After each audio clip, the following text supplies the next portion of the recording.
Bismillahirrahmanirrahim. Assalamualaikum warahmatullahi wabarakatuh. Alhamdulillahi ala ihsanih wa syukru lahu ala taufiqihi wa amtinani. Wa asyhadu an la ilaha illallah wahdahu la syarika lahu ta'ziman li sya'nih wa asyhadu anna Muhammadan abduhu wa rasuluhu da'ila ridwani. Allahumma salli alaihi wa ala alihi wa ashabihi wa ikhwani. Hadirin dan hadirat, ikhwan dan akhwat yang dirahmati oleh Allah Subhanahu wa taala. Puji dan syukur kita panjatkan selalu kepada Rabb kita yang terus memberikan kita karunia tiada henti-hentinya, silih berganti. Salawat dan salam semoga tercurahkan selalu kepada junjungan kita, suri teladan kita, imam kita Nabi Muhammad sallallahu alaihi wasallam, juga kepada keluarganya serta seluruh sahabat beliau tanpa terkecuali.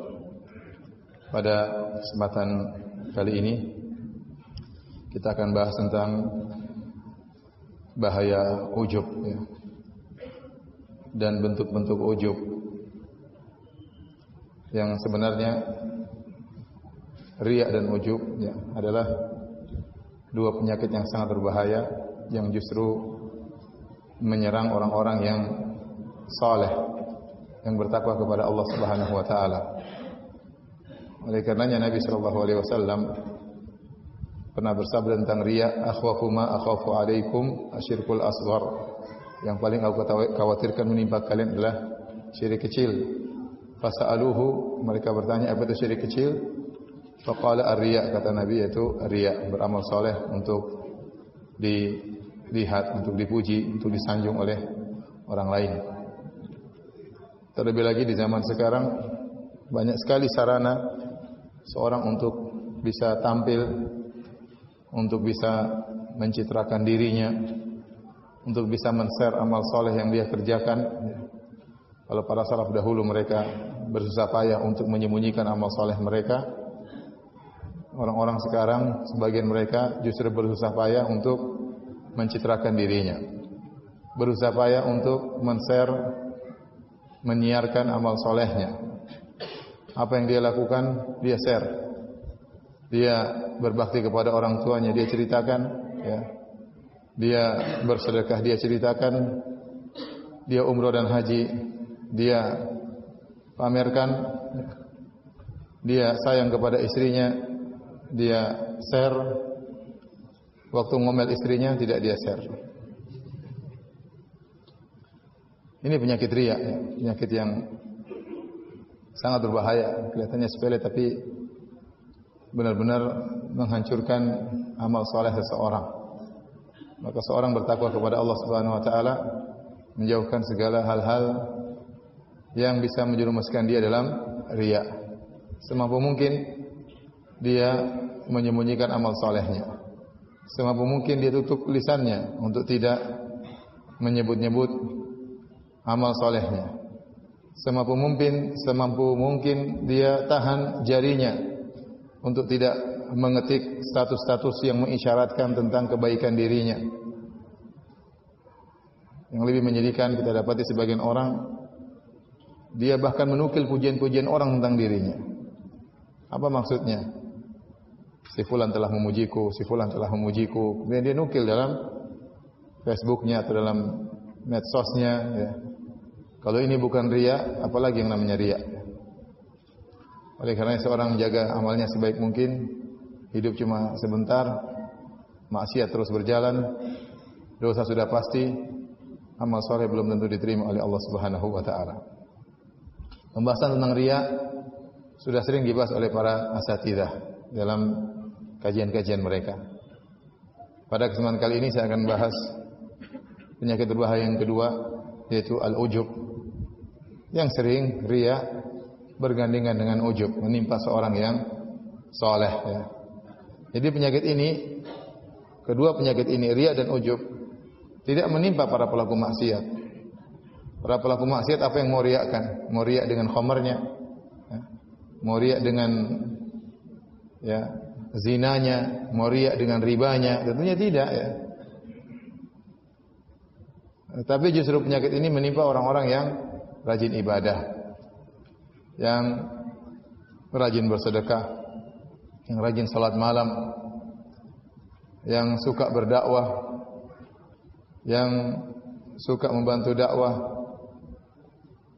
panitia, dai, orang-orang inilah yang rawan terkena penyakit riya dan penyakit ujub. Namun sebagaimana saya katakan, kita akan fokus kepada penyakit ujub.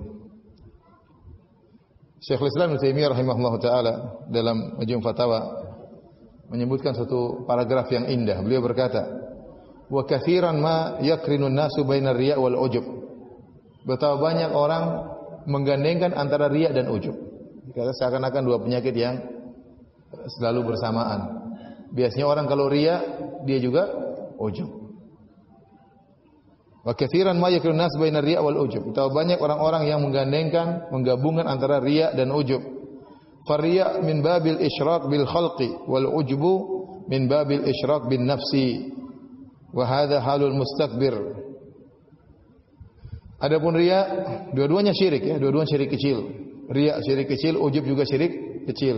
Dan kita tahu namanya di antara kaidah dalam kaidah-kaidah akidah bahwasanya jika syirik kecil mencampuri suatu amalan, maka amalan tersebut gugur. Amalan tersebut gugur. Seperti riya dan juga ujub. Kata beliau rahimahullahu taala, adapun riya adalah termasuk mensyirikan Allah, mensyarikatkan Allah dengan makhluk. Ini bedanya antara syiriknya riya dengan syiriknya ujub. Perhatikan di sini. Syiriknya riya dari sisi seorang beribadah, dia menggandengkan Allah dengan manusia. Sebagaimana dia harap mendapatkan pahala dari Allah, dia juga berharap mendapatkan ganjaran dari manusia dengan pujian dan sanjungan. Dari sini dia telah melakukan kesyirikan karena dia mengharapkan kepada manusia sanjungan dan pujian sebagaimana dia mengharapkan ganjaran dari Allah. Maka dia menggandengkan manusia dengan Allah Subhanahu wa taala. Makanya dalam suatu hadis qudsi Allah berfirman, "Ana aghna syuraka 'ani syirk. Man 'amila 'amalan asyraka fihi ma'iya ghairi taraktuhu wa syirkahu." Aku adalah zat yang paling tidak butuh dengan syarikat. Barang siapa yang beramal saleh, amal apapun, asyraka fihi ma'iya ghairi, dia mengambil sekutu bagiku, aku akan tinggalkan dia dan kesyirikannya. Dan itu yang dilakukan oleh orang yang riya. Dia salat, ada niatnya untuk mendapatkan pahala di akhirat. Dia bersedekah, ada dalam niatnya ingin mendapatkan ganjaran di akhirat. Namun demikian ternyata dalam niatnya juga ingin disanjung, ingin diakui, ingin dihormati. Maka dia ingin mendapatkan pamrih dari manusia tatkala dia melakukan ibadah tersebut. Poin inilah dia terjerumus dalam syirik. Paham? Paham atau tidak? Ya, menggandengkan manusia dengan Allah untuk mendapatkan pamrih dari Allah dan juga pamrih dari manusia. Pahala dari Allah dan juga ganjaran dari manusia berupa pujian dan pengakuan. Adapun kesyirikan yang berkaitan dengan ujub, kata Syekhul Islam Taimiyah, wal ujbu min babil isyraki bin nafs wa hadha halul mustakbir. Adapun ujub adalah mensekutukan Allah dengan dirinya. Kalau riya mensekutukan Allah dengan orang lain, diharapkan pujian dari orang lain. Kalau riya, kalau ujub, saya ulangi, kalau riya dia mensekutukan Allah dengan orang lain, di mana dia mengharapkan pujian orang lain. Adapun kalau ujub, dia mensekutukan Allah dengan dirinya sendiri. Seakan-akan apa? Seakan-akan keberhasilan yang dia raih adalah karena berkat dirinya, bukan cuma karena Allah Subhanahu wa taala. Disitulah kenapa ujub dikatakan syirik. Karena seorang merasa ujub, dia merasa hebat, dia merasa bangga, seakan-akan karena kemampuannya lah dia berhasil. Padahal keberhasilan murni dari Allah Subhanahu wa taala. Itulah kenapa dikatakan orang yang ujub, orang juga yang syirik, dan ini juga menggugurkan amal saleh. Maka kata Syekh Islam Ibnu Taimiyah, "Fal mura'i la yuhaqqiqu qawlahu iyyaka na'bud wal mu'jab la yuhaqqiqu qawlahu wa iyyaka nasta'in." Seorang yang riya, dia tidak mengamalkan firman Allah, iyyaka na'bud, hanya kepada engkaulah aku beribadah. Hanya kepada engkaulah ya Allah kami beribadah. Kami tidak beribadah kepada manusia, kami tidak berharap sanjungan manusia. Kami hanya berharap sanjungan dan pujian-Mu ya Allah. Kami hanya berharap ya ganjaran dari-Mu ya Allah. Orang yang benar-benar merenungkan dan mengamalkan iyyaka na'bud, dia akan selamat dari riya. Kemudian orang yang ujub tidak mengamalkan firman Allah wa iyyaka nasta'in. Hanya kepada engkaulah ya Allah kami mohon pertolongan. Artinya apa? Segala keberhasilan yang kami lakukan dalam ibadah, dalam dunia, dalam segala hal, maka itu murni dari pertolongan-Mu ya Allah. Maka seorang yang mewujudkan firman Allah, wa iyyaka nasta'in, hanya kepada Engkau kami pertolongan, dia akan selamat dari penyakit ujub. Faman haqqaqa iyyaka na'bud, barang siapa yang mewujudkan iyyaka na'bud, kharaja 'anir riya', maka dia akan keluar dari riya'. Wa man haqqaqa qawlahu wa iyyaka nasta'in, dan barang siapa yang mewujudkan firman Allah wa iyyaka nasta'in, dan hanya kepada Allah, kepada Engkau lah kami mohon pertolongan, kharaja 'anil i'jab, maka dia akan selamat dari penyakit ujub. Wa fil hadis, dalam hadis al-ma'ruf yang ma'ruf, Rasulullah SAW bersabda, "Salasun muhlikat", 3 perkara yang membinasakan, syuhun muta'un wa hawan muttaba'un wa ijabul mar'i bi nafsihi. 3 perkara yang membinasakan kata Nabi sallallahu alaihi wasallam, yaitu pelit yang diikuti, pelit yang ditaati, rasa pelit yang ditaati, yang kedua hawa nafsu yang diikuti, dan yang ketiga adalah seorang ujub dengan dirinya. Para hadirin yang dirahmati Allah Subhanahu wa taala, inilah penyakit yang berbahaya, penyakit ujub, ya. Merasa dirinya sukses karena andil dia, ya. Dan ini penyakit terkadang menimpa sebagian orang. Tatkala dia dalam segala hal dia ujub. Dalam dunianya misalnya Firaun, Qarun ujub dengan dirinya, dia mengatakan innama utituhu ala ilmin indi. Saya ini berhasil karena saya punya ilmu. Ya, ini banyak orang tatkala dia berhasil dalam usahanya, dia mengatakan karena saya pintar, karena saya banyak pengalaman, karena saya cerdas, karena saya belajar, karena saya sekolah. Dia lupa bahwasanya semua itu karena Allah Subhanahu wa taala. Kalau kecerdasan pasti mendatangkan kekayaan, berarti seharusnya orang semakin cerdas semakin kaya. Namun kenyataannya tidak. Kekayaan tidak berbanding lurus dengan kecerdasan. Betapa banyak orang cerdas sampai kepalanya botak tidak kaya-kaya. Yang tidak sekolah terkadang naik haji tiap tahun, umrah tiap tahun. Yang kepalanya botak ngumpulin duit untuk umrah enggak bisa-bisa. Ini kenyataan. Sampai ada seorang saya pernah berkata, kami berempat sekolah bareng, yang 3 di antara kami lulus, yang 1 tidak lulus. Sekarang kami bertiga bekerja di orang yang tidak lulus tersebut. Itu kenyataan. Jadi tidak benar bahwasanya kekayaan itu pasti mendatangkan, kecerdasan pasti mendatangkan kekayaan. Tidak benar bahwasanya kecerdasan berbanding lurus dengan kekayaan. Semakin cerdas semakin kaya. Benar, kecerdasan sebab kekayaan, namun itu bukan penentu. Yang menentukan Allah Subhanahu wa taala. Demikian juga bukan berarti pengalaman yang banyak pasti mendatangkan kekayaan. Sebenarnya orang mengatakan karena saya banyak pengalaman akhirnya saya pun berhasil. Enggak. Banyak orang pengalamannya luar biasa, banyak pengalamannya enggak kaya-kaya. Kenapa pengalaman jadi anak buah terus? Di perusahaan ini punya pengalaman jadi anak buah. Perusahaan lain punya pengalaman jadi anak buah. Perusahaan lain juga jadi anak buah terus. Terus kapan mau kaya kalau begitu? Jadi para hadirin hadirat Allah Subhanahu wa taala, terkadang terungkap ucapan-ucapan seperti ini dalam perkara dunia. Dia lupa bahwasanya segala keberhasilan karena Allah Subhanahu wa taala. Ini penyakit ujub. Demikian juga penyakit ujub dalam hal masalah agama. Seorang ujub, dia lupa diri. Dia berdakwah, berhasil, dia mengatakan kalau bukan karena saya, orang-orang tidak akan datang ramai. Kalau bukan karena saya, dakwah akan terhenti. Kalau bukan karena saya, ya akhi, tidak ada ente pun Allah akan jalankan dakwah Allah Subhanahu wa taala. Kalau ente enggak ada, masih banyak orang lebih hebat daripada ente yang akan Allah siapkan untuk membela dakwah Allah Subhanahu wa taala. Jangan ente merasa punya jasa terhadap Allah Subhanahu wa taala. Orang seperti ini merasa punya jasa terhadap Allah, ini orang yang ujub. Kalau bukan karena saya, kalau bukan karena saya, kalau ya engkau enggak ada juga enggak ada masalah. Orang seperti kamu banyak ya. Yang lebih hebat dari kamu juga apa? Banyak. Ngapain ente merasa bahwasanya semuanya tergantung ente? Ini hati-hati ya. Ujub dalam ibadah. Demikian juga ujub dalam perkara dunia.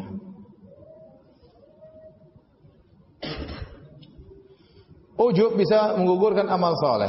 Kata seorang penyair, wal ujubu fahdharhu wal ujuba fahdharhu innal ujuba mujtarifun a'mala sahibihi fi sayrihil arimi.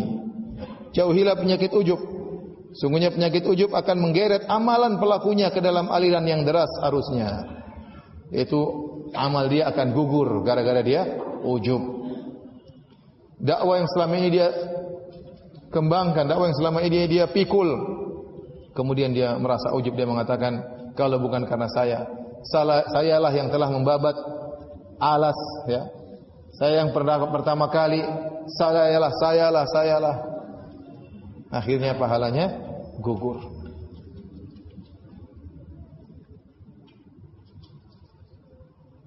Bahkan betapa sering seorang selamat dari penyakit riya terjerumus dalam penyakit ujub. Dia lolos dari riya. Dia tidak mengharapkan pujian manusia. Tetapi ternyata dia lolos dari riya, terjebak dalam ujub. Dia merasa dirinya hebat, merasa dirinya tinggi, merasa dia yang hebat, gara-gara dia ada keberhasilan. Orang yang ujub mengakibatkan dampak-dampak yang buruk. Yang pertama, dia akan lupa bersyukur kepada Allah Subhanahu wa taala. Bahkan seakan-akan dia mensyukuri dirinya sendiri. Seakan-akan keberhasilan yang dilakukan adalah karena kehebatannya. Orang seperti ini bagaimana dia mengakui pemberian Allah, sementara dia merasa gara-gara dia berhasil. Sehingga dia akan menjadi orang yang lupa bersyukur kepada Allah Subhanahu wa taala. Tapi kalau orang yang tahu bahwasanya segala keberhasilannya karena Allah Subhanahu wa taala, maka dia terus bersyukur. Dia merasa dirinya bukan apa-apa. Ya. Seluruh kecerdasan yang kasih pun Allah, seluruh pengalamannya pun yang Allah yang berikan dia pengalaman. Seluruh kesempatan yang berikan oleh Allah Subhanahu wa taala. Jadi orang yang ujub susah untuk bersyukur kepada Allah karena dia merasa dirinya punya andil dalam keberhasilan tersebut.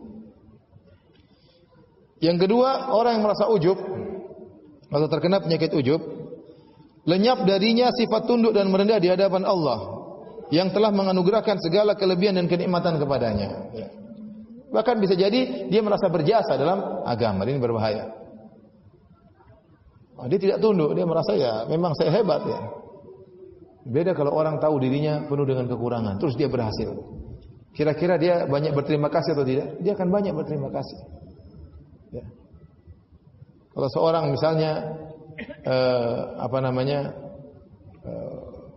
bekerja, melamar pekerjaan dan dia tidak punya kemampuan apa-apa, terus dimudahkan oleh orang sehingga dia berhasil bekerja, tentu dia akan banyak terima kasih kepada orang tersebut. Dia sadar dia tidak memiliki kemampuan apa-apa. Tapi kalau seorang merasa karena saya memang pintar, waktu saya daftar memang saya pintar, waktu saya majukan lamaran memang saya bisa jawab segala wawancara, maka dia kurang bersyukur dengan orang yang membantunya. Karena dia merasa bahwasanya dia punya andil dalam keberhasilan tersebut. Oleh karenanya orang yang ujub susah dia untuk tunduk dan merendah di hadapan Allah Subhanahu wa taala. Kalau dia tidak merasa rendah di hadapan Allah Subhanahu wa taala, bagaimana lagi dia mau tawadhu di hadapan manusia yang lain? Orang ujub dia merasa dirinya lebih daripada yang lain. Dia merasanya dirinya hebat dari segi kepintaran, dari segi kecerdasan, dari segi pengalaman, maka dia menganggap remeh orang lain. Ini orang yang ujub, hilang tawadhu dari dirinya. Bahkan akhirnya mengantarkan dia kepada kesombongan. Karena kelebihan yang dia miliki, karena keberhasilan yang dia miliki, akhirnya sombong. Dia melihat orang lain dalam kondisi rendah di hadapannya. Ya. Inilah yang menjadikan Nabi SAW pernah bersabda, Salatu muhlikat, 3 perkara yang membinasakan, syuhun muta'un wa hawan muttaba'un wa ijabul mar'i bi nafsihi. Rasa pelit yang ditaati, hawa nafsu yang diikuti, dan ujubnya seorang terhadap dirinya. Dalam hadis yang lain, Rasulullah SAW bersabda, "Laulam takunu tuznibun." Kalau kalian tidak berdosa, khasyitu alaikum ma huwa akbaru min dzalik, al-ujub al-ujba. Kalau kalian tidak pernah berdosa, aku khawatirkan menimpa kepada kalian yang lebih buruk daripada dosa, yaitu penyakit ujub.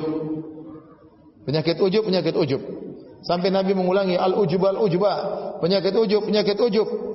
Kenapa? Karena penyakit ini sangat berbahaya. Seorang bisa saja selamat daripada riya, dia malah terjerumus dalam ujub. Kalau orang riya, dia masih mungkin untuk bertobat karena dia sadar riya ini apa? Dosa. Tapi betapa banyak orang ujub dia tidak merasa berdosa. Betapa banyak orang ujub dia tidak merasa berdosa. Kesombongan datang kepada dirinya, rasa angkuh tumbuh dalam diri tanpa dia sadari. Dan dia tidak merasa berdosa. Orang seperti ini ujub susah diharapkan untuk bertobat kepada Allah Subhanahu wa taala. Inilah yang Nabi mengatakan, "Lau lam tuznibu la khasyitu 'alaikum ma huwa akbaru min dzalik al-ujba." Kalau kalian tidak pernah berdosa, maka aku khawatirkan menimpa kalian sesuatu yang lebih buruk daripada dosa, yaitu penyakit ujub. Karena orang terkena penyakit ujub ini susah untuk bertobat kepada Allah Subhanahu wa taala. Orang riya dia sadar.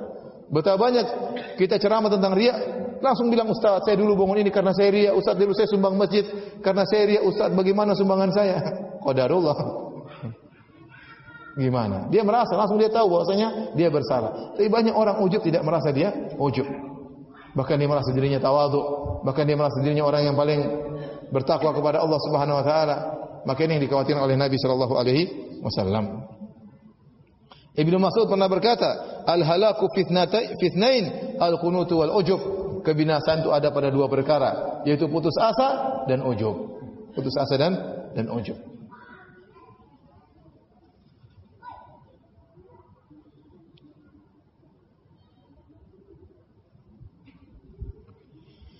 Qila li Aisyah, dikatakan kepada Aisyah radhiyallahu taala anha, "Mata yakunu rajulu musian?" Kapan seorang dikatakan sebagai orang yang buruk? Maka Aisyah berkata, "Idza dhanna annahu muhsin." Kalau dia merasa dirinya orang baik. Dia merasa dirinya orang baik. Situ ada sedikit bau-bau ujub, hati-hati. Ada seorang melihat Bishr al-Hafi dalam keadaan lama dan indah ibadahnya. Dia kagum dengan ibadahnya Bishr al-Hafi dan indahnya ibadahnya. Maka Bishr al-Hafi menegurnya. Dia berkata, "La yaghurrannaka ma ra'ait minni." Jangan kau terpedaya dengan apa yang kau lihat dariku tentang ibadahku. Fa inna iblisa ta'abbada ala fasinin, summa sara ila ma sara ilaihi. Sungguhnya iblis sebelum kufur kepada Allah dia telah beribadah kepada Allah ribuan tahun. Kemudian terjadi pada dirinya apa yang telah terjadi. Iblis dulu hebat, rajin ibadah, bahkan disejajarkan dengan golongan malaikat. Tetapi ditimpa dengan penyakit ujub, akhirnya dia sombong, akhirnya tidak mau sujud kepada Adam alaihissalam.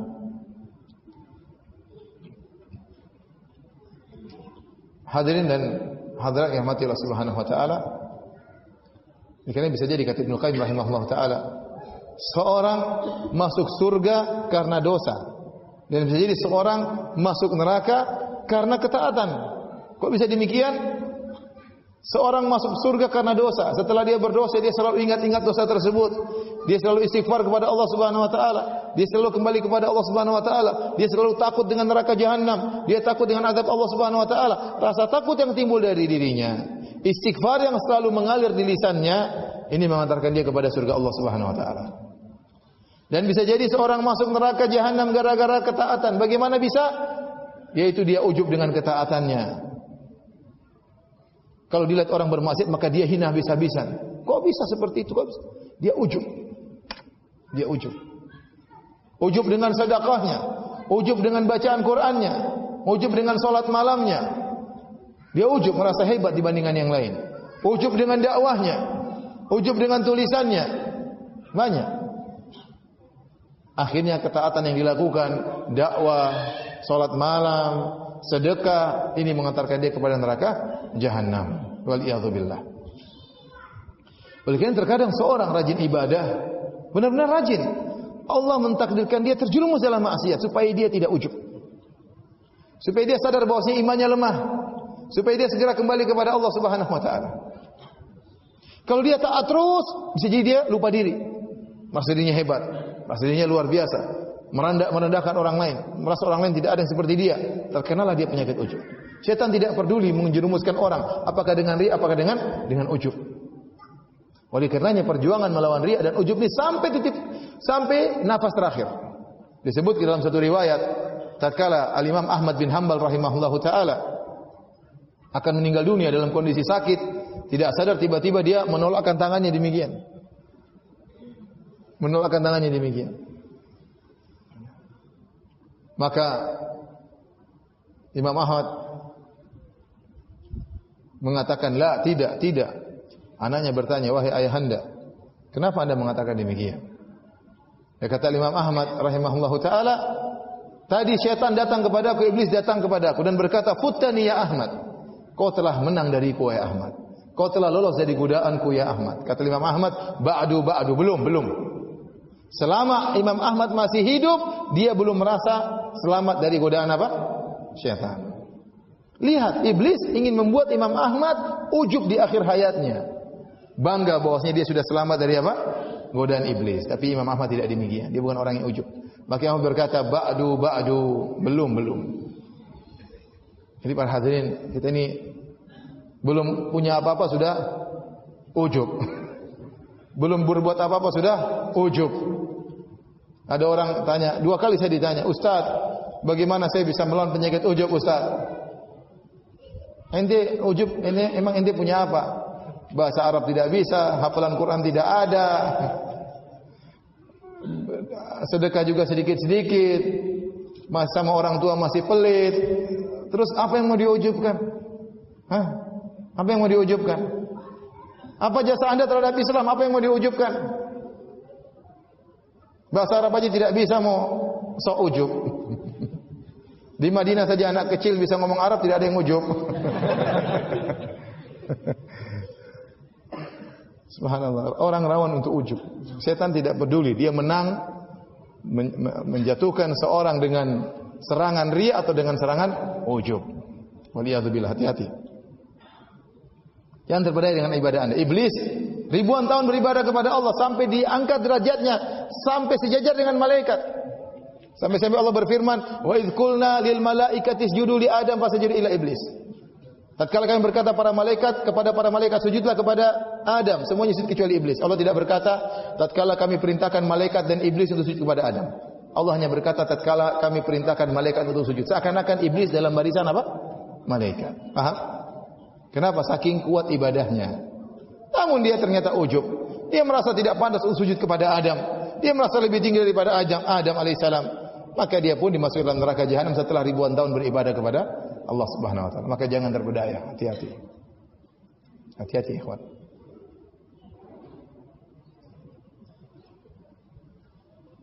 Saya ketemu dengan seorang dai. Ada pembicaraan. Saya nasihati dia. Karena dia sempat terucap, dia mengatakan, kalau pengikut saya tidak banyak, kalau saya tidak ikhlas, kenapa pengikut saya banyak? Kalau saya tidak ikhlas, kenapa pengikut saya banyak? Saya bilang, ya akhi, ente pengikut banyak. Penyanyi dangdut pengikut banyak, lebih banyak daripada ente pengikutnya. Saya bilang gitu. Di depan dia. Ya akhi, penyanyi dangdut pengikut lebih banyak. Orang-orang Nasara miliaran pengikutnya.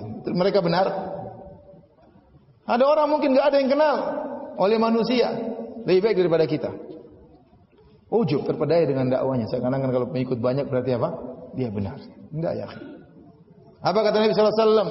Nabi melihat di padang mahsyar kelak, wan nabiyyu wa ma'ahu rahtu wa rajulani. Ada seorang nabi pengikutnya cuma 7 orang, 8 orang, 9 orang. Ada nabi pengikutnya ma'ahu rahtu, wan nabiyyu wa ma'ahu rajulani. Ada pengikutnya cuma 2. Ada nabi pengikutnya cuma 1. Wan nabiyyu wa laysa ma'ahu ahad. Ada seorang nabi tidak ada pengikutnya sama sekali. Nabi Nuh alaihissalam berdakwah 950 tahun. Wa ma amana ma'ahu illa qalil. Tidak beriman kepadanya kecuali cuma sedikit. Tidak ikhlas itu, Hah? Enggak ada kaitannya. Ente punya pengikut banyak kemudian ente berarti ikhlas. Ente ujub itu bahaya. Magrur, terpedaya.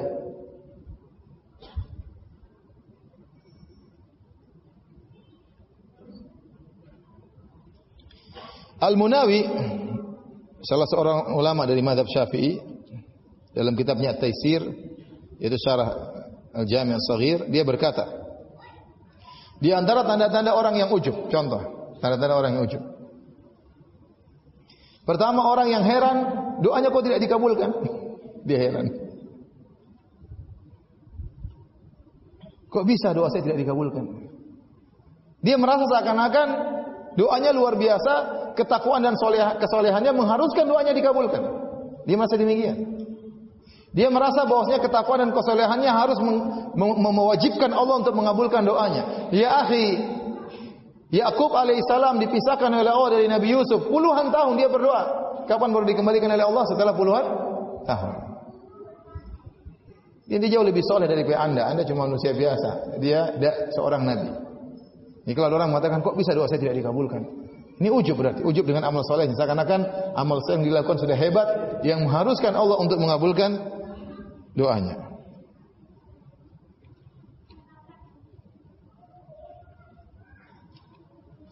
Kata Al-Munawi, di antara ciri-ciri orang yang ujub, dia merasa heran jika ada orang yang menyakitinya, mengganggunya kok masih istiqomah. Dia heran, orang itu sering menyakiti saya kok masih istiqomah ya.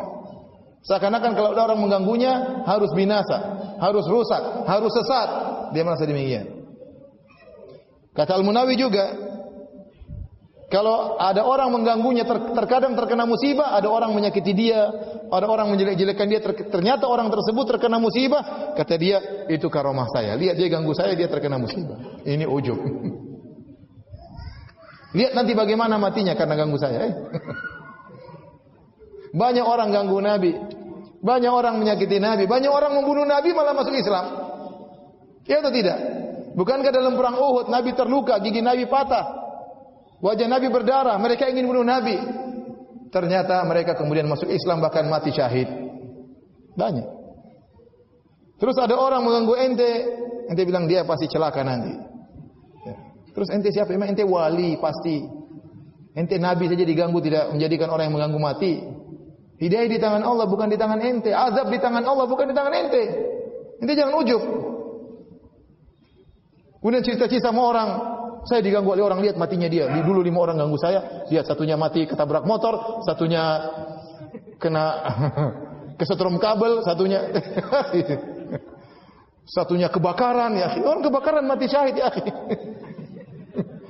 Orang ketabrak mobil, satunya ketabrak mobil juga mati syahid. Terus ente bilang itu tanda bahwasanya ente wali. Enggak usah ente merasa diri ente tinggi. Ini terungkap oleh sebagian orang. Lihat dia ganggu saya, lihat anaknya sekarang morfinis gara-gara dia suka, apa hubungannya? Kalaupun itu Allah memang memberi hukuman kepada dia gara-gara Anda, bukan berarti Anda seorang wali. Mungkin Allah ingin mengurangi dosa-dosanya. Allah sayang kepada dia. Allah kasih hukuman supaya dosa-dosanya berkurang. Kenapa ente harus mengatakan gara-gara dia mengganggu saya akhirnya dia binasa dan saya selamat? Paham ini yang bilang siapa? Al-Munawi dari mazhab Syafi'i. Ciri-ciri orang yang ujub.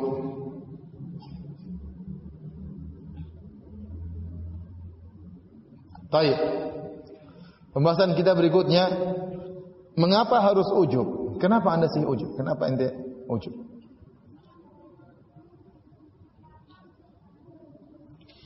Sebelum kita terlena dengan ujub yang menggerogoti hati kita, hendaknya kita merenungkan diri kita masing-masing. Mengapa kita harus ujub? Bukankah seorang hanya biasanya ujub karena hasil karya dia yang hebat, karena amal soleh dia yang banyak, maka dia pun ujub. Kalau Anda merasa punya amal soleh yang banyak sehingga menjadikan Anda ujub, maka renungkanlah hal-hal berikut ini. Nah, kalau ada orang enggak punya amal soleh, itu siapa yang mau diujubkan? Biasanya orang ujub kalau punya banyak amal soleh.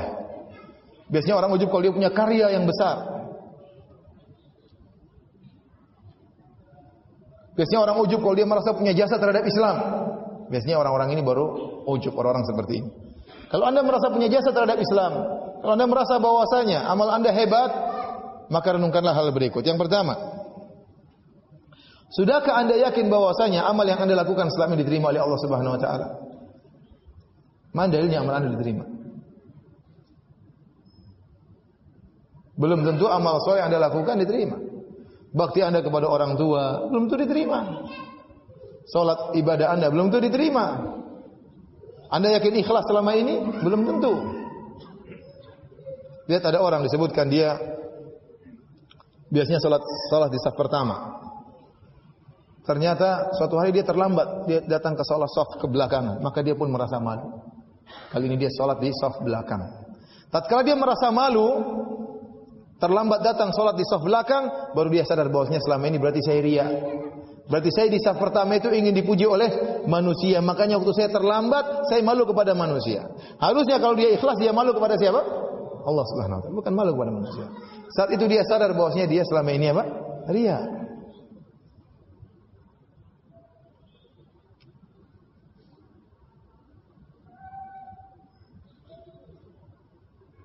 Ada orang berdakwah, dia merasa dirinya selama ini ikhlas kepada Allah Subhanahu wa taala. Suatu hari dia berdakwah di suatu tempat, ternyata tidak dijamu, dia marah-marah. Kenapa saya tidak dijamu? Kenapa saya tidak dihormati? Berarti selama ini dakwahmu untuk dijamu, untuk dihormati oleh orang. Lihatlah Allah menyebutkan tentang Nabi Musa dan Nabi Khadir. Tatkala mereka ataya ala ahli qaryati ahli qaryati istata'ama ahlaha fa abau ayyudhayifuhuma.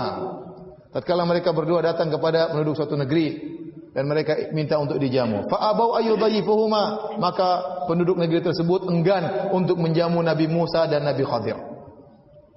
Apakah Nabi Musa dan Nabi Khadir mengatakan, kita ini nabi, ente enggak jamu kita, kita ini nabi, pilihan Allah? Enggak. Enggak dijamu ya pergi aja, mau diapain? Enggak dijamu dia pun pergi. Kemudian seorang merasa dia ikhlas dalam berdakwah,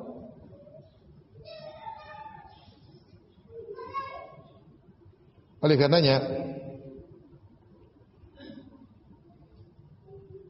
seorang bagaimana mau ujub sementara dia tidak tahu apakah ibadahnya diterima atau tidak selama ini. Perkara yang kedua menjadikan seorang untuk tidak ujub.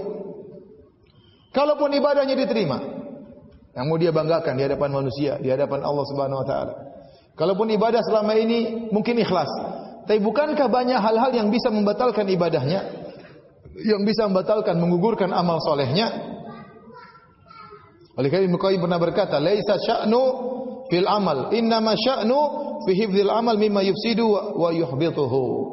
Bukanlah yang terpenting adalah engkau banyak beramal soleh, tetapi yang terpenting adalah bagaimana kau bisa menjaga amal tersebut dari perkara yang menggugurkannya atau perkara yang merusaknya. Dan betapa banyak perbuatan-perbuatan yang bisa merusak amalan seorang hamba.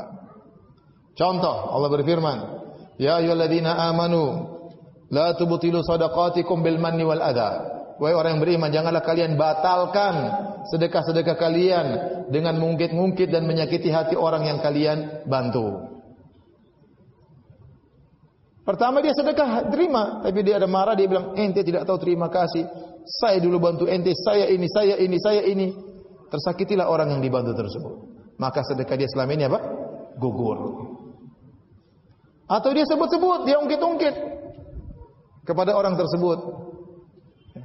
Gimana mobil yang saya kasih? Gimana mobil itu terus orangnya merasa tersakiti, terganggu, diungkit-ungkit. Atau diungkit kepada orang lain, saya yang kasih dia mobil, saya yang kasih dia mobil, saya yang kasih dia mobil. Maka mobil dia tidak diterima oleh Allah Subhanahu wa taala. Kenapa? Karena sedekahnya batal dengan alman wal adza. Mungkit-ungkit dan menyebut-nyebut.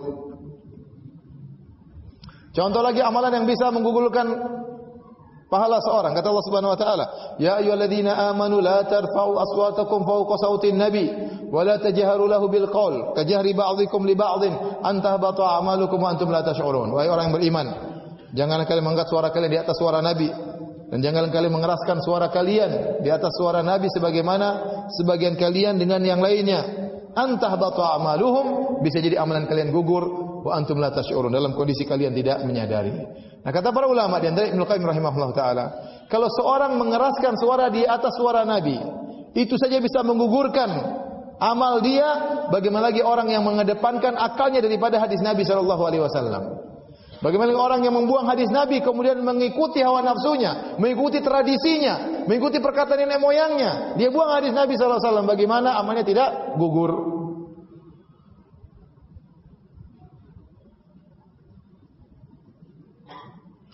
Demikian juga kata Nabi sallallahu alaihi wasallam, "Man taraka salatal 'asr faqad habita 'amaluhu." Barang siapa meninggalkan salat asar maka telah gugur amalnya.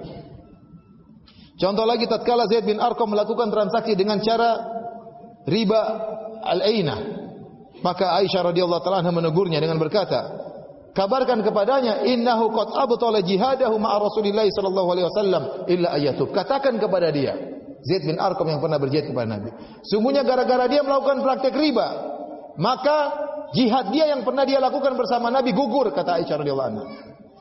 Kecuali kalau dia bertobat kepada Allah Subhanahu wa taala.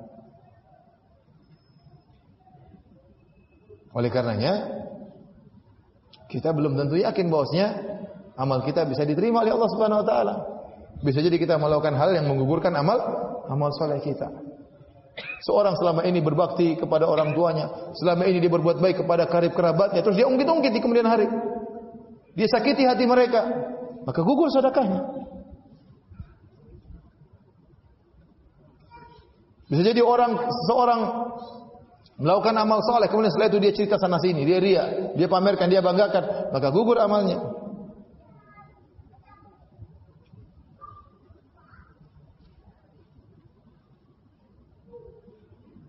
Kemudian bagaimana kita bisa ujub?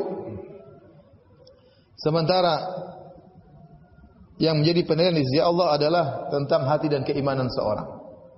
Zahir dinilai oleh Allah, tapi yang paling penting adalah batin seseorang, iman seorang. Ya. Anda kenapa ujub di hadapan orang lain? Apakah Anda tahu hati Anda lebih bersih daripada dia? Anda kan tidak tahu. Seorang merasa tinggi. Ya akhi, dari mana ente tahu hati ente lebih bersih daripada dia? Dia tidak tahu. Dan dari mana ente tahu amalan ente lebih banyak daripada dia? Bisa dia punya amal yang soleh ente tidak tahu. Mungkin Anda rajin ngaji, tapi dia mungkin jarang ngaji, tapi dia berbakti kepada orang tuanya. Tapi ternyata dia rajin baca Quran, ternyata dia rajin salat malam. Dia tidak ngomong sama ente. Ente hanya melihat sekilas. Ente penampilan lebih islami, lebih nyunah, dia kurang nyunah. Terus ente merasa lebih tinggi daripada dia? Merasa lebih ujub daripada dia? Ya akhi, belum tentu. Anda hanya bisa melihat yang zahir. Yang tahu hakikat batin hanya Allah Subhanahu wa taala. Terus kenapa Anda harus ujub merasa hebat dia dibandingkan dengan orang lain? Kemudian bagaimana Anda merasa ujub dengan amal yang Anda lakukan, dengan dakwah yang Anda lakukan, dengan donasi yang Anda sumbangkan, dengan banyaknya ayat yang Anda baca, dengan berapa kali khatam Al-Quran, Anda merasa ujub. Kenapa merasa ujub? Sementara dosa-dosa Anda masih banyak. Hanya saja Allah tutupi. Kata Muhammad bin Wasi' rahimahullah ta'ala, "Lau kana lidzunubi rih ma jalasa ilayya ahad." Kalau seandainya dosa itu ada aromanya, ada baunya, enggak ada yang duduk dengan saya. Tidak ada yang mendengar ceramah saya kalau dosa-dosa ini ada aromanya. Banyak dosa-dosa yang saya lakukan Anda tidak tahu. Seandainya dosa-dosa tersebut ada aromanya, maka Anda tidak akan mengikut pengajian saya. Demi Allah saya katakan demikian. Oleh karena seorang, ngapain dia ujub? Dia tahu dia penuh dengan dosa. Dia tahu dia tidak bisa menjaga pandangannya. Dia tahu dia tidak bisa menjaga pendengarannya. Dia tahu dia tidak bisa menjaga lisannya. Dia tahu dia tidak bisa menjaga hatinya. Banyak hak orang tua belum dia lakukan. Dia kurang bakti kepada orang tuanya. Dia kurang perhatian terhadap istrinya. Dia kurang perhatian terhadap anak-anaknya. Dia kurang perhatian terhadap tetangganya. Dia kurang perhatian terhadap saudara-saudara karib kerabatnya. Banyak dosa-dosanya. Banyak kewajiban-kewajiban orang yang hak-hak orang yang belum dia tunaikan. Kemudian dia merasa ujub. Seandainya setiap dosa yang kita lakukan ada aromanya, ya, maka semua orang akan meninggalkan kita. Tapi kita ini dimuliakan oleh orang karena Allah menutup aib kita. Bukan karena amal soleh yang kita lakukan. Kita banyak melakukan amal soleh, tapi satu aib saja kita dibongkar oleh Allah, orang akan melupakan amal soleh tersebut. Yang Allah ingat orang ini punya, yang orang-orang ingat orang ini punya apa? Aib. Tapi alhamdulillah Allah menutup aib kita dan semoga Allah yasturul jami', semoga Allah menutup seluruh aib-aib kita. Jika perkaranya demikian, kenapa kita ujub? Saya ulangi tadi, kenapa kita masih ujub? Pertama, amal soleh kita belum tentu diterima. Yang kedua, yang diterima pun bisa jadi terancam dengan gugurnya amal soleh tersebut. Yang ketiga, kenapa kita merasa ujub, merasa lebih tinggi daripada yang lainnya? Sementara penilaian adalah masalah hati. Dan betapa banyak amalan orang tidak kita ketahui. Jangan merasa kita lebih tinggi daripada yang lainnya. Yang keempat, kenapa kita merasa ujub di hadapan orang lain? Sementara dosa-dosa kita banyak. Allah Maha tahu tentang dosa-dosa yang kita lakukan. Seandainya Allah bongkar, ya, dosa-dosa yang kita lakukan. Seandainya catatan malaikat dimasukkan dalam YouTube tentang kita, habislah kita. Paham? Terus ngapain ente ujub? Apalagi tadi jasa sama Islam tidak ada, bahasa Arab tidak bisa, salat tidak khusyuk, sedekah pas-pasan. Terus apa yang mau diujubkan? Berdakwah cuma jadi panitia. Jadi ustaz saja enggak boleh ujub, apalagi cuma jadi panitia. Siapa yang mau diujubkan ya akhi? Jangan. Rugi ente ujub. Hanya menggugurkan amal soleh yang Anda lakukan.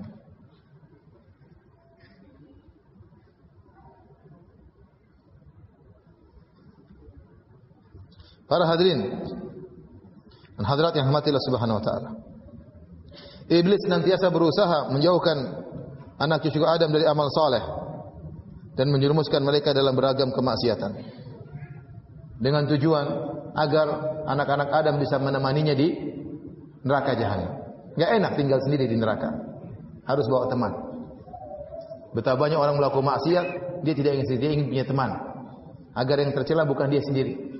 Betapa banyak pezina ingin yang lain juga berzina sebagaimana dirinya. Betapa banyak minum khamar ingin orang lain juga minum khamar seperti dirinya, agar dia tidak dicela sendirian. Iblis pun demikian. Dia tidak ingin sendirian di neraka jahanam. Dia ingin kita menemaninya. Antum semua ini target iblis. Ustaz enggak? Ustaz juga target iblis. Mungkin target utama lagi mah.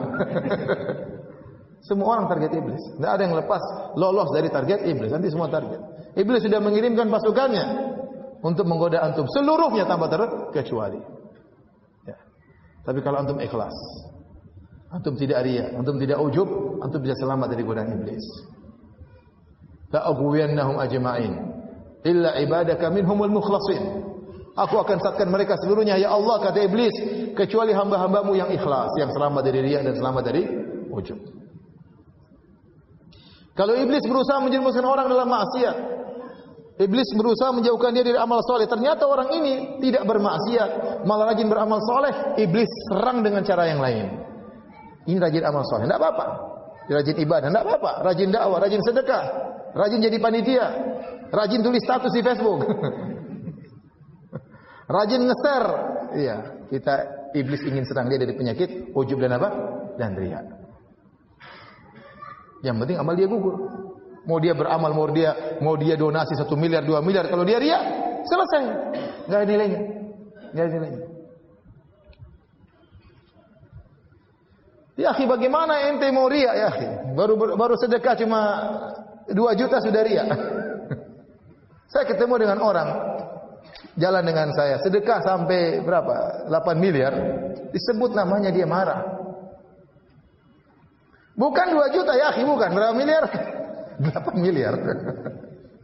Disebut namanya dia marah, bukan marah main-main. Mukanya merah, marah. Kenapa sebut nama saya? Terus ente baru infak 200 ribu. Terus mau ujub. Apa yang mau ente ujubkan? Paling 200 ribu buat belikan ustadz bensin sehabis. Jadi enggak usah ujub. Tapi kalau anda tidak ujub, 200 ribu tadi bisa bernilai 2 miliar kalau Allah kehendaki. Kalau anda ikhlas kepada Allah Subhanahu wa taala. Sebagian perkataan Ibnu Mubarak, rubba amalin shaghir tukabbiruhu niyah. Betapa banyak amal yang sedikit tetapi menjadi besar di sisi Allah gara-gara niat yang ikhlas.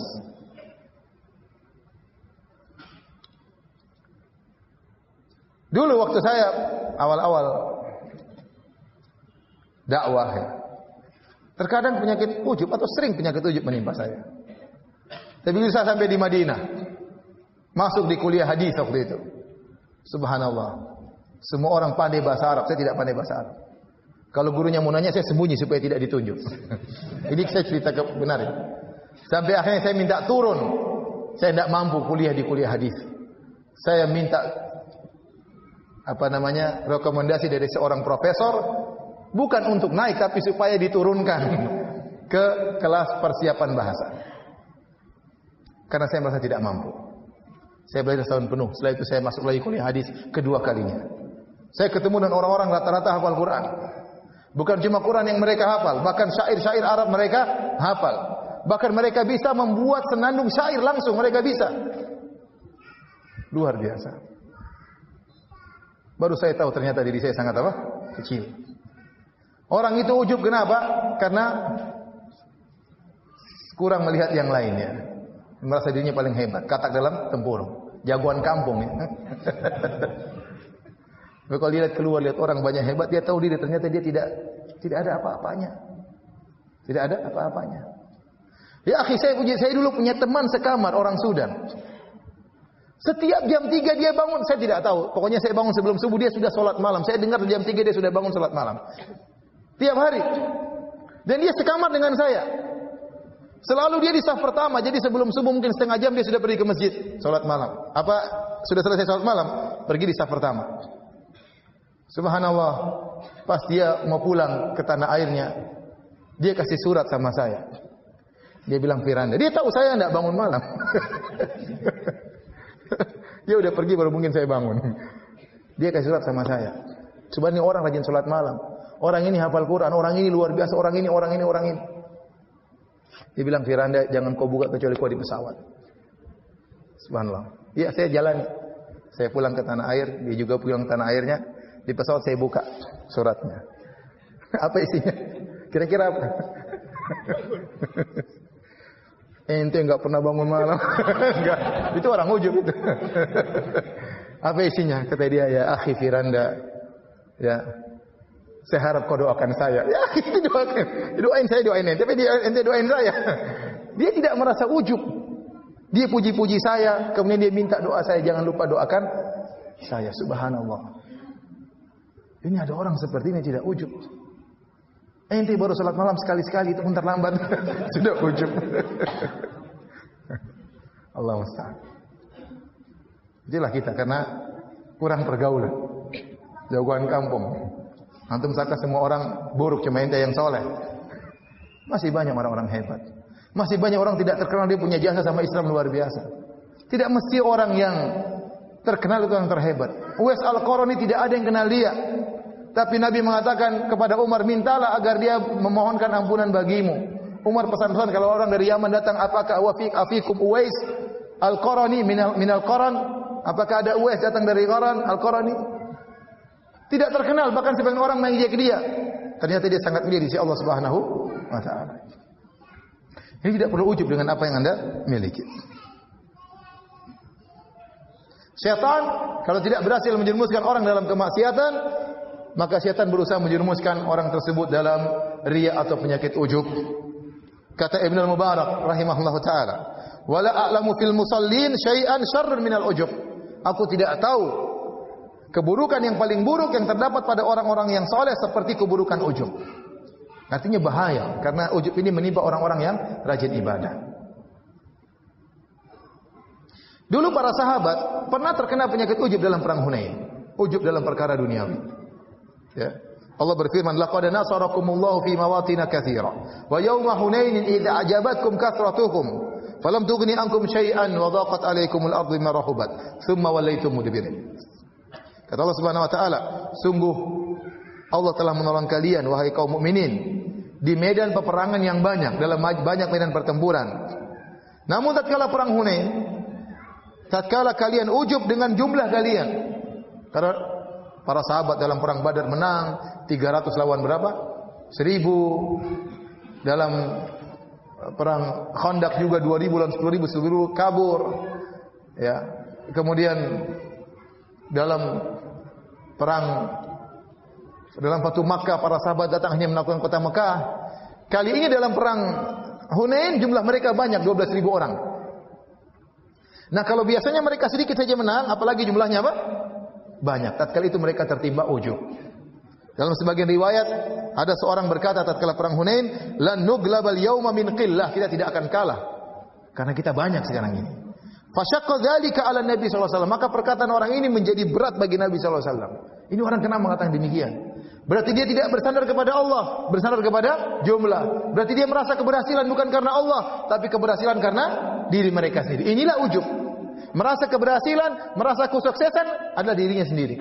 Kalau bukan karena saya, kalau bukan karena ide saya, ya yang kasih ente ide juga Allah Subhanahu wa taala. Yang kasih ente nyawa juga siapa?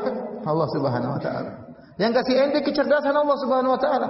Terus ente merasa kalau bukan karena saya, semuanya karena Allah Subhanahu wa taala. Nah, para sahabat, sebagian sahabat merasa bahwasanya kita jumlah banyak enggak bakalan kalah, wong kita jumlah sedikit saja selalu menang, apalagi kalau jumlah yang banyak, maka tatkala itulah mereka kalah.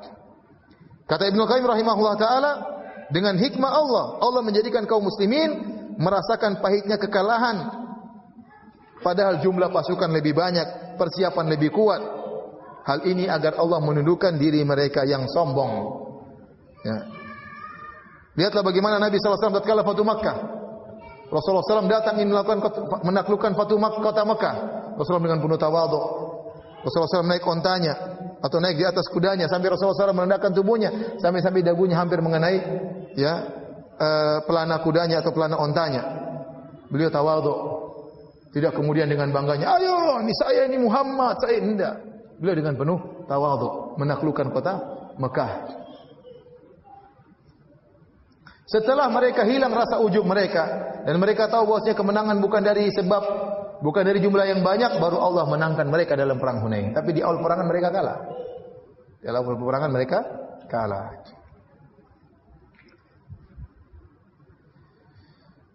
Para hadirin dan hadirat yang mati Subhanahu wa taala.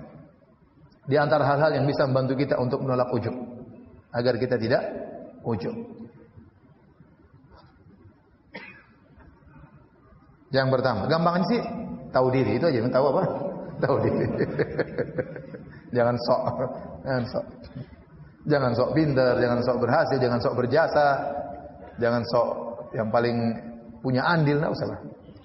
Tapi di antara hal yang pertama yang membantu kita melawan ujub, berjihad melawan ujub, yaitu menyadari bahwasanya kemampuan kita beramal soleh semata-mata adalah dari karunia Allah Subhanahu wa taala.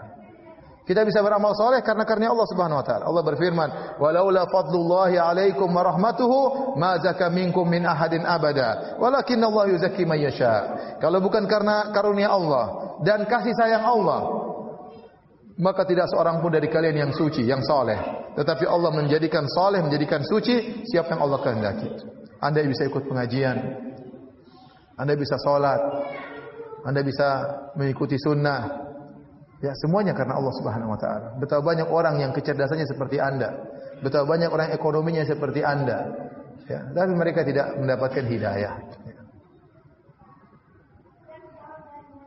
Kalau hidayah berkaitan dengan orang yang cerdas, kecerdasan harusnya orang semakin pintar semakin dapat hidayah, tapi nyatanya tidak. Lihatlah orang-orang Jepang, pintar-pintar, masih kecil sudah bisa bikin robot. Indonesia masih kecil sudah bisa main robot. Tapi mereka tidak dapat hidayah. Yang mereka sembah apa? Matahari. Saya punya kawan pernah kerja di Jepang. Terus dia diundang sama kawannya, dikasih daging babi. Kata teman saya, ini babi atau bukan? Bukan. Yang benar. Iya babi-babi. Sudah makan aja kata orang Jepang tersebut. Makan aja lah kan. Tuhan bukan di sana dia enggak tahu, makan aja. Kasihan. Lihat orang India. Pintarnya ahli IT, pintarnya kayak apa? Yang mereka sembah sapi. Kasihan. Betapa banyak orang-orang bule yang pintar-pintar, tapi yang mereka sembah manusia, Nabi Isa. Tidak dapat hidayah. Oleh karena Anda bisa dapat hidayah untuk beriman kepada Allah. Itu semata-mata karunia Allah Subhanahu wa taala. Anda bisa mengenal sunnah, Anda bisa duduk pengajian. Betapa banyak orang sekarang Anda lagi ikut pengajian, mereka sedang bermaksiat kepada Allah Subhanahu wa taala. Anda membuka hari dengan salat subuh, betapa banyak orang membuka harinya dengan maksiat kepada Allah Subhanahu wa taala. Ini semua karunia Allah, ini rahmat dari Allah Subhanahu wa taala. Oleh karenanya, tatkala penghuni surga masuk surga, kata Allah Subhanahu wa taala, "Wa naza'na ma fi sudurihim min ghillin tajri min tahtihimul anhar wa qalu alhamdulillahilladzi hadana li hadza wa ma kunna linahtadiya laula an hadana Allah." Kami pun cabut segala kejengkelan, penyakit-penyakit hati dari hati mereka. Kemudian mereka masuk surga yang mengalir di bawahnya sungai-sungai. Kemudian mereka berkata, "Wa qalu alhamdulillahilladzi hadana li hadza." Segala puji bagi Allah yang telah memberikan petunjuk kepada kami, dan kami tidak akan mendapat petunjuk kalau bukan karena Allah beri petunjuk kepada kami.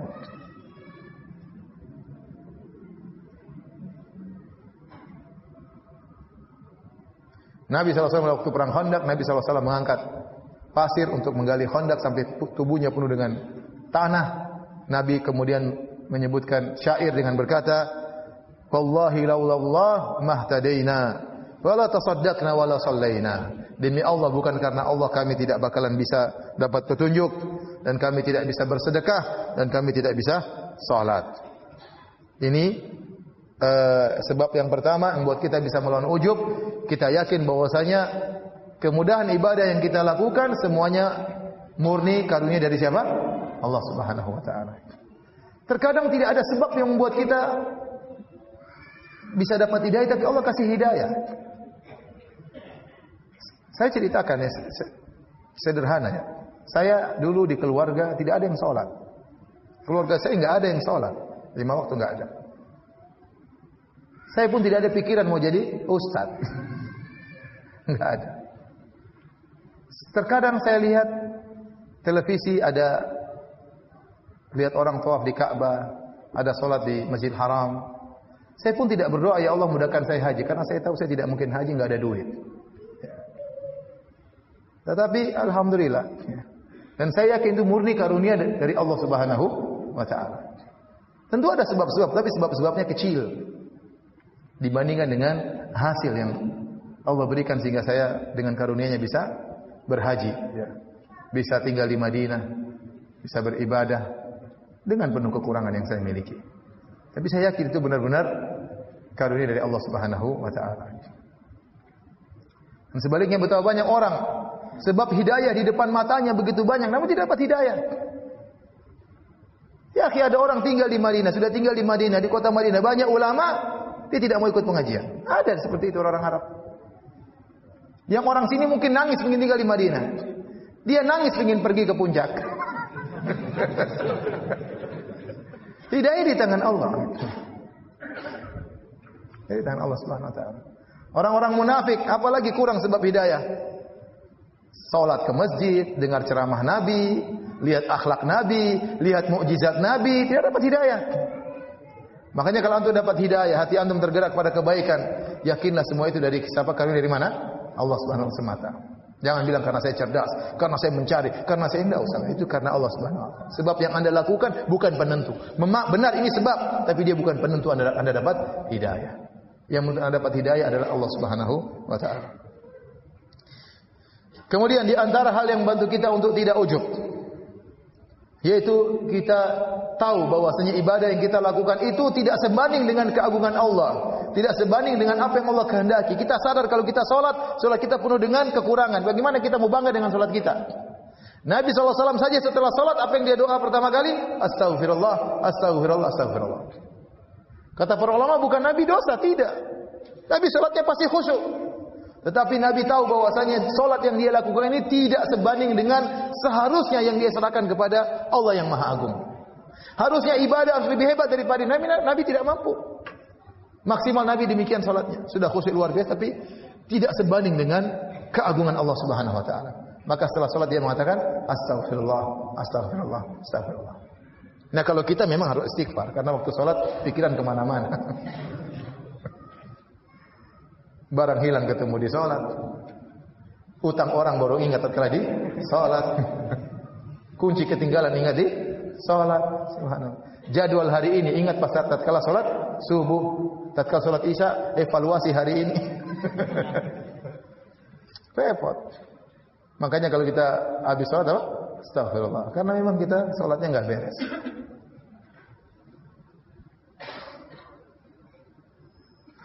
Lihatlah bagaimana Allah bercerita tentang orang-orang penghuni surga yang mereka salat tahajud, di siang hari bertakwa kepada Allah, di malam hari beribadah, mereka tutup malam mereka dengan istighfar. Kata Allah Subhanahu wa taala tentang penghuni surga. Qul a'unabbi'ukum bi khairin min dzalikum. Setelah Allah menyebutkan tentang nikmat-nikmat dunia, kata Allah, katakanlah, maukah aku kabarkan kepada kalian yang lebih hebat daripada nikmat-nikmat dunia tersebut? Lilladzina taqwa inda rabbihim, sungguhnya bagi orang yang bertakwa kepada Rabb mereka, jannatun tajri min tahtihal anhar. Mereka akan mendapatkan surga-surga yang mengalir di bawahnya sungai-sungai. Khalidina fiha, mereka akan kekal dalam surga-surga tersebut. Wa azwajun mutahharah, mereka akan dapatkan bidadari-bidadari yang suci. Tubuh mereka suci, tidak ada kotoran sama sekali, akhlak mereka suci, tidak pernah menjengkelkan. Wa ridwanun minallah, dan mereka akan mendapatkan keridhaan dari Allah Subhanahu wa taala. Wallahu basirun bil ibad. Allah Maha melihat apa yang dilakukan hamba-hambanya. Allah bercerita tentang nikmatan yang Allah berikan kepada orang bertakwa penghuni surga. Siapa penghuni surga tersebut? Siapa orang bertakwa tersebut? Kata Allah, perhatikan. Alladzina yaquluna rabbana innana amanna faghfir lana dzunubana. Orang-orang yang berkata, ya Rabb kami, sungguhnya kami beriman. Faghfir lana dzunubana, ampunilah dosa-dosa kami. Orang-orang yang mengaku mereka punya dosa. Tidak ujub, tidak bangga. Tapi mereka mengaku mereka punya dosa.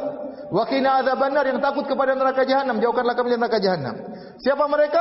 As-sabirina was-sadiqina wal-qanitina wal-munfiqina wal-mustaghfirina bil ashar.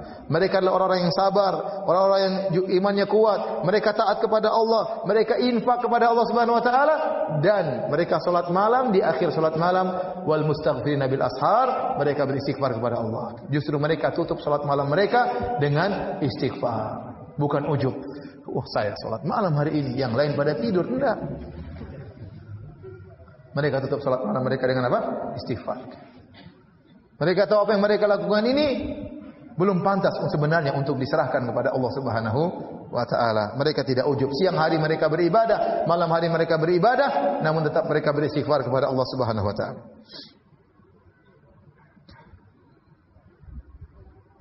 Kemudian juga Allah berfirman tentang orang yang berhaji. Kata Allah Subhanahu wa taala, "Tsumma afidhu min haitsu afadha an-nas wastaghfirullah."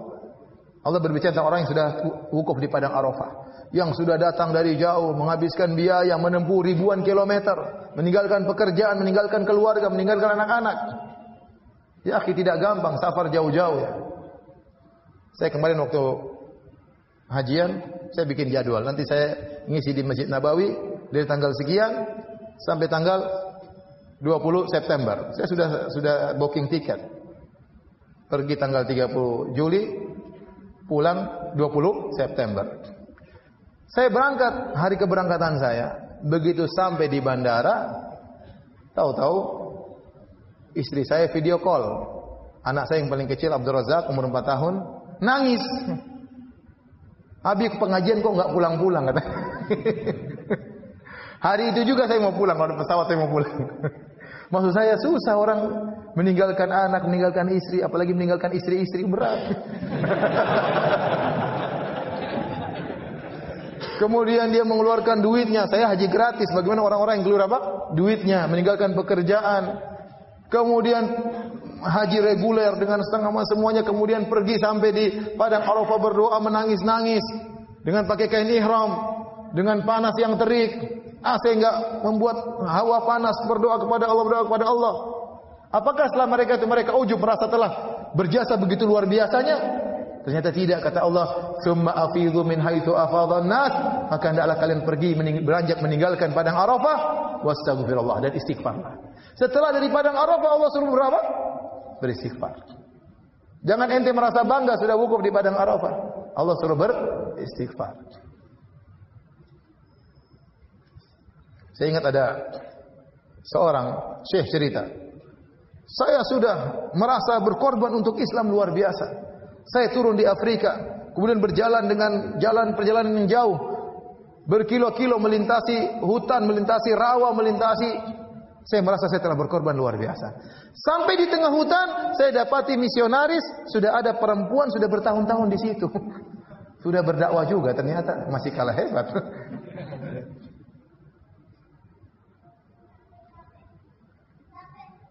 Ada kawan, dia mengislamkan banyak orang. Sering bilang saya, "Ustaz, dakwah dong di sana." Di pedalaman, aduh saya bilang, iman saya belum sampai seperti ente. Gimana cara harus naik gunung berkilo-kilo? Aduh ente aja lah, saya di sini aja. Tidak semua orang punya iman sampai dakwah seperti itu.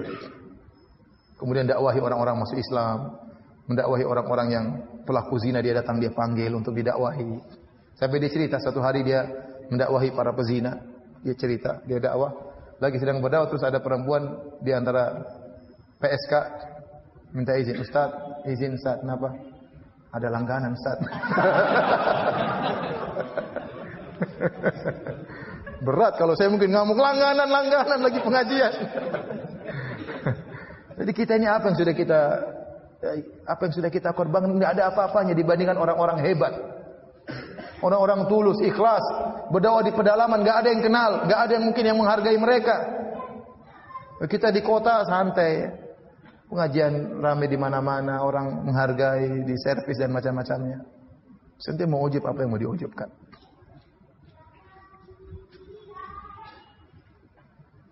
Lihat Nabi SAW setelah berdakwah 23 tahun sampai berhasil dakwahnya, sampai firman Allah Subhanahu wa taala, "Idza jaa nasrullahi wal fath wa ra'aitan nasa yadkhuluna fi dinillahi afwaja fasabbih bihamdika rabbika wastaghfir innahu kana tawwaba." Kata Allah, dan telah datang pertolongan Allah dan kemenangan dari Allah Subhanahu wa taala. Jika telah datang kemenangan pertolongan dari Allah Subhanahu wa taala, wa ra'aitan nas, dan kau melihat orang-orang berbondong-bondong masuk Islam, berarti dakwah Nabi berhasil atau tidak? Berhasil. 23 tahun orang masuk Islam rame-rame. Nabi diberi anugerah oleh Allah kebahagiaan sebelum dia meninggal, banyak orang masuk Islam. Dia senang. Tapi apakah itu membuat Nabi ujub? Saya sudah 23 tahun, Nabi tidak ujub. Bahkan di penghujung hayatnya Allah mengatakan, "Fasabbih bihamdi rabbika wastaghfir." Istighfarlah engkau wahai Muhammad. Tatkala Nabi telah berhasil dakwah, Allah menyuruh Nabi untuk apa? Istighfar, jauh dari ujub. Padahal seluruh kegiatan Nabi adalah untuk Allah Subhanahu wa taala.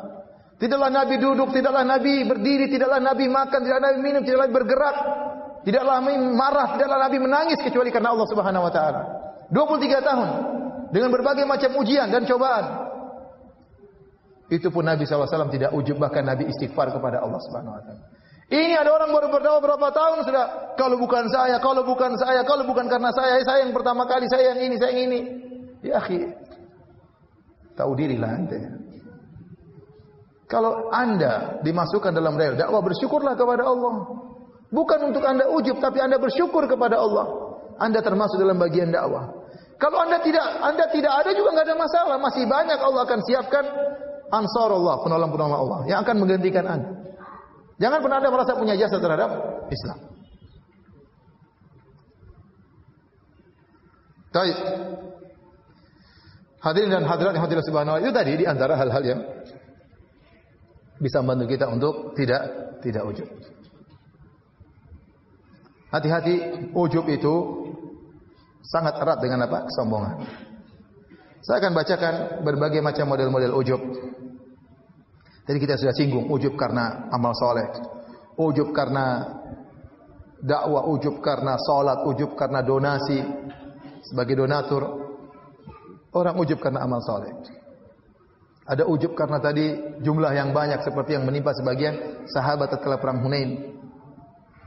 Nah, Abu Hamid Al-Ghazali, Imam Al-Ghazali dalam kitabnya Ihya Ulumuddin menyebutkan beberapa model ujub. Perhatikan ya. Di antara ujub yang beliau sebutkan, yang pertama adalah ujub dengan nasab yang tinggi.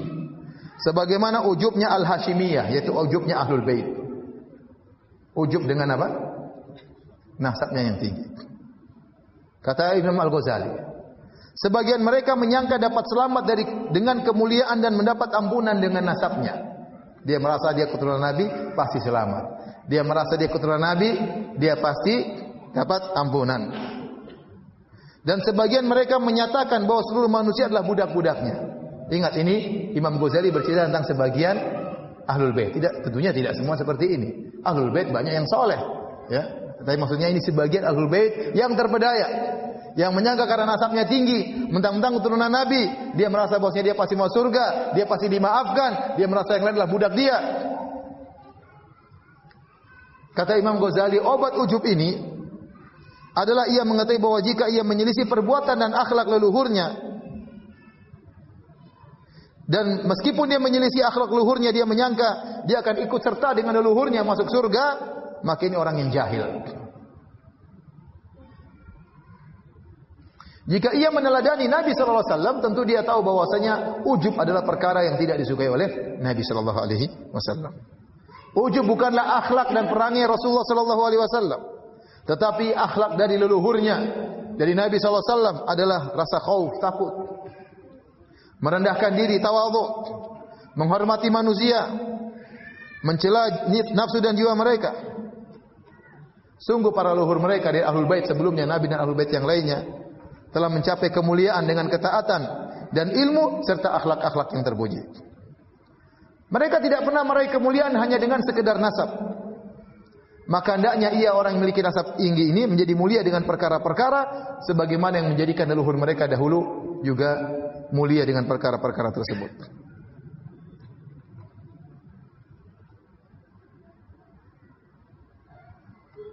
Panjang beliau bercerita tentang ujub ini karena mungkin beliau mendapati sebagian orang ujub yang seperti itu di zaman beliau rahimahullahu taala. Ya, di sini banyak disebutkan ujub karena keindahan tubuh dan paras, ujub dengan kekuatan, ujub dengan kecerdasan dan akal, ujub dengan jumlah yang banyak, ya. Ujub dengan harta, ya. Ujub dengan pendapat yang salah, sudah salah masih ujub. Dan banyak beliau sebutkan ini semua di Ihya Ulumuddin jilid 3 halaman 376 seterusnya. Hadirin hadirat Allah Subhanahu wa taala. Oleh seorang ya, bertakwa kepada Allah Subhanahu wa taala, menjauhi sebab-sebab yang bisa mengantarkan kepada ujub dan melakukan hal-hal yang bisa menjauhkan dia daripada ujub ya. Seorang harus tahu diri, bahwa dirinya penuh dengan kurangan, dirinya penuh dengan dosa, maka tidak perlu dia ujub, tidak pantas dia untuk ujub. Kalau Anda baca orang-orang salihin, bagaimana sejarah mereka, bagaimana ketakwaan mereka, bagaimana takutnya mereka kepada Allah Subhanahu wa taala, bagaimana dunia terasa hina di hadapan mereka, mereka tidak ujub. Apalagi bagaimana kita mau ujub sedangkan kita jauh sekali iman kita dari mereka. Wallahu taala alam bisawab. Demikian yang bisa saya sampaikan. Ada pertanyaan? Wis banyak.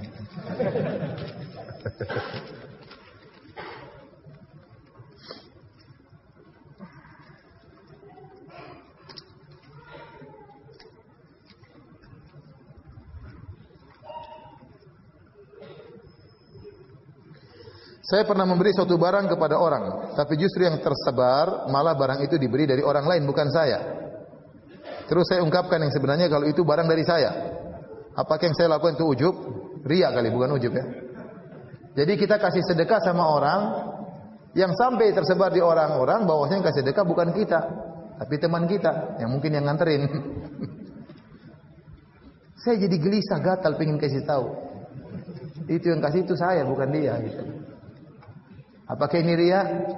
Lihat, Imam Syafi'i pernah berkata, lawaditu annan nas, saya berharap manusia mengambil ilmu dariku dan tidak usah dinisbahkan ilmu tersebut kepadaku. Imam Syafi'i ingin orang-orang mengambil manfaat dari ilmunya meskipun tidak usah dikatakan ini ilmunya Syafi'i. Kenapa? Agar dia tidak ujub dan agar dia tidak apa? Tidak riya. Kalau ternyata Anda bersedekah dan ternyata tidak diketahui Anda yang bersedekah, disangka oleh orang lain, ya sudah, bersyukur, berarti Allah ingin pahala Anda semakin besar. Kecuali Anda memberitahukan kepada dia secara khusus karena ada maslahat yang lain.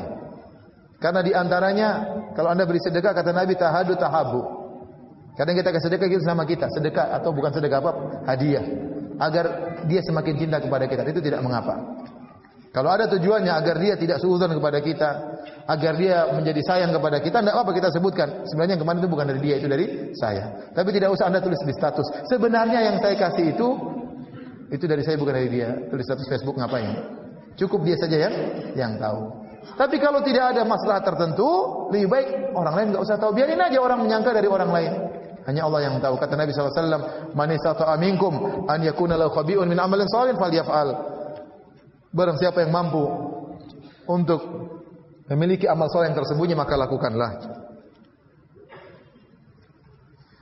Ustaz, apakah amal yang pernah dilakukan karena ujub dan riya membuat pahala kita gugur dan setelah itu kita bertobat, apakah amal baik yang gugur itu bisa kembali? Jadi dulu dia menyumbang masjid 1 miliar, dia riya. Terus ikut pengajian, oh dulu saya riya, gimana 1 miliar saya bertobat kepada Allah, apakah sekarang amal saya diterima? Ini ada khilaf di kalangan para ulama. Ibnu Al-Qayyim rahimahullah taala mengatakan tidak ada yang kembali karena asalnya amalnya tidak diterima, apa yang mau kembali? Paham? Amal yang dilakukan itu riya, dan riya itu tidak bukan merupakan amal soleh. Bagaimana mau dikembalikan? Sebagian ulama mengatakan kembali. Kenapa? Karena Allah berfirman, "Wa ma mana'ahum an tuqbala minhum nafaqatuhum illa annahum kafaru billah." dan tidaklah terhalangi dari mereka diterimanya sedekah mereka kecuali karena mereka kafir kepada Allah. Orang-orang kafir zaman dahulu mereka juga menyembelih, mereka juga bersedekah, mereka juga menyambung silaturahmi, mereka juga menjamu tamu. Namun mereka kafir, mereka musyrikin. Tapi kalau mereka masuk Islam, seluruh amalan tersebut akan kembali kepada mereka. Nah, mereka waktu melakukan amal soleh, kufurnya kufur akbar, tidak diterima. Tapi waktu mereka masuk Islam, ini amal diterima, maka apalagi amal yang hanya sekedar riya. Ini pendapat ulama yang lain. Tapi kalau Ibnu Qayyim, kalau ulama lain mengatakan tadi, kalau seorang riya dan bertobat, amal diterima lagi. Tapi kalau Ibnu Qayyim enggak. Ente pilih mana? Pendapat Ibnu Qayyim atau ulama yang lain? Ulama yang lain. Mau enaknya.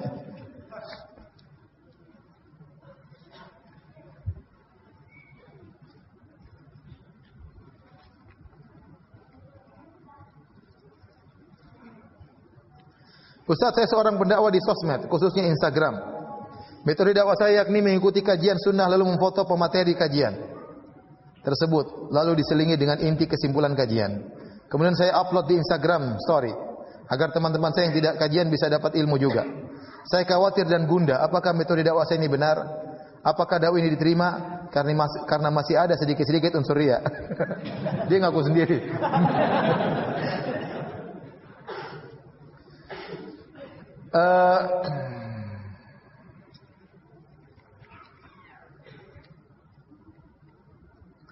Seorang berusaha untuk ikhlas ya. Kalau dia merasa dirinya riya, itu berarti sinyal hatinya masih baik, masih ditegur, kamu tuh riya, maka lawan ya.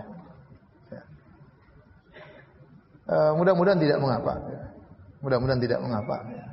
Cuma saya hanya khawatir saja ya, kalau belum tentu ustadz yang difoto rela untuk difoto ya. Kalau Anda tahu ustadz itu tidak suka difoto, maka jangan foto dia ya. Itu hak dia, hak privasi dia.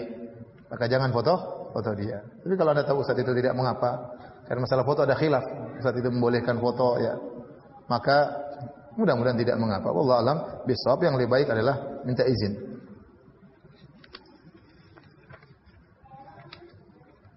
Ustaz, bagaimana dengan menggunakan gelar haji dan haja yang marak di Indonesia? Apa kita masuk riya atau ujub? Kita tidak perlu masang gelar kita haji, ya. Tidak perlu kita masang gelar kita haja, ya. Tapi kalau orang panggil, tidak apa-apa. Ya. Yang penting kita bukan untuk apa? Untuk riya. Jangan kalau orang tidak panggil haji kemudian kita marah-marah. Ya. Kepada yang terhormat Firanda Andirja, lupa pasang Kiai Haji. Ini tidak hormat sama saya. Saya sudah haji berulang-ulang. Hahaha Firanda.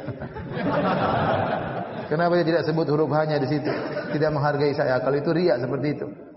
Itu riya. Tapi kalau orang panggil tidak ada masalah. Ya, hakikat dia sudah haji, ya, tidak ada masalah. Ya. Sama seperti ustadz, sama. Orang panggil saya ustadz. Ya. Dia panggil ustadz juga nggak apa-apa. Padahal zaman dulu enggak ada Ustaz Abu Bakar, Ustaz Muhammad sallallahu alaihi wasallam, enggak ada. Ustaz Umar ya. Enggak ada. Tapi itu tradisi masyarakat untuk penghormatan. Orang panggil ustaz juga enggak ada masalah. Yang penting niatnya bukan untuk riya.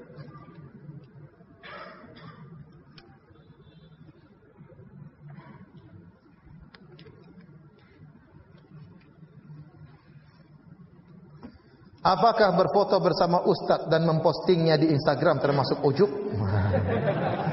Termasuk riya? Tujuannya agar menunjukkan guru untuk diambil ilmunya kepada teman-teman yang belum mengaji. Ini tergantung niatnya. Tergantung apa? Niatnya. Ada orang di biografinya dia tulis, saya ini murid Syekh Fulan, Syekh Fulan, Syekh Fulan, Syekh Fulan, Syekh Fulan, Syekh Fulan, Syekh Fulan, Syekh Fulan, Syekh Fulan. Ternyata numpang tenar. Ini riya seperti ini. Syekh Fulan muridnya Syekh Fulan, muridnya Syekh Fulan, murid terdekat Syekh Fulan, murid terbaik Syekh Fulan. Ternyata riya niatnya. Buat apa tulis seperti itu? Bikin-bikin malu Syekh aja. Kalau ternyata ente bahlul, kasihan Syekhnya. Murid terbaik Fulan ternyata bahlul, repot.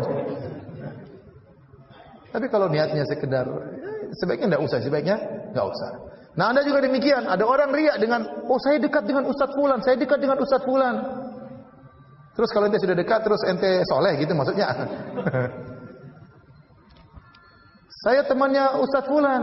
Ente temannya benar ya, teman di Facebook ya, teman di Facebook. Jadi Allah innamal a'malu binniyat. Ente pasang foto maksudnya apa? Kalau maksudnya untuk menunjukkan saya ini dekat dengan Ustaz, itu hati-hati. Tapi kalau ente gembira, alhamdulillah saya ketemu dengan Ustaz, hanya sekedar kegembiraan, motivasi yang lain, mudah-mudahan tidak apa-apa ya. Mudah-mudahan tidak apa-apa. Kita ini, saya bilang, saya sering sampaikan, kita ini punya hati yang insya Allah masih bisa, sinyalnya masih nyala. Kalau kita riak, pasti hati kita kasih tahu, ente sedang riak. Ente kalau mau upload, pikir dulu, ini saya upload ngapain sih ya? Maksudnya apa saya upload ini? Pikir dulu, jangan asal upload saja ya. Saya sudah foto sama Ustaz nih. Saya upload, ngapain saya upload ya? Apa tujuan saya? Supaya dapat akhwat atau gimana? Renungkan. Kalau ente niatnya ikhlas untuk motivasi orang, upload. Kalau ternyata niatnya di balik itu ada udang di balik batu supaya diakui, dikatakan dengan dekat dengan ustaz, supaya inilah, lebih baik tidak usah. Lebih baik tidak usah.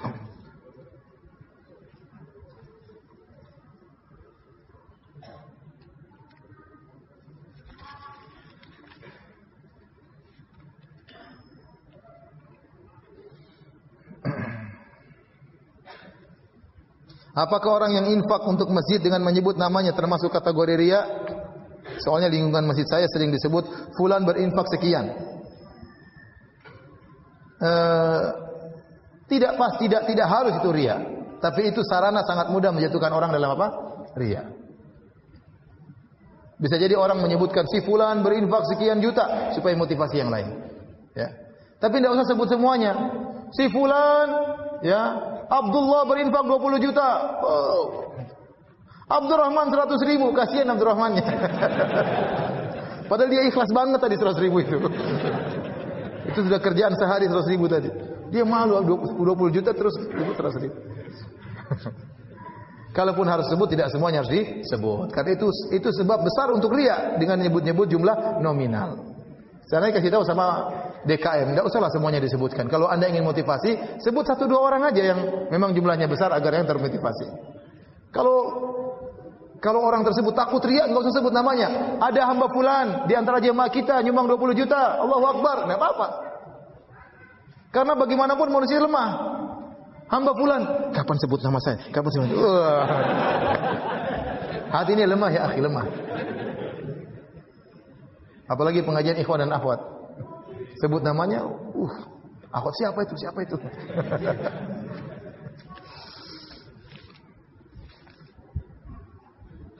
Sudah malam ya. Sampai sini kajian kita ya. Semoga bermanfaat. Kita buka majelis. Subhanakallahumma bihamdik, asyhadu an la ilaha illa anta astaghfiruka wa atubu ilaik. Assalamualaikum warahmatullahi wabarakatuh.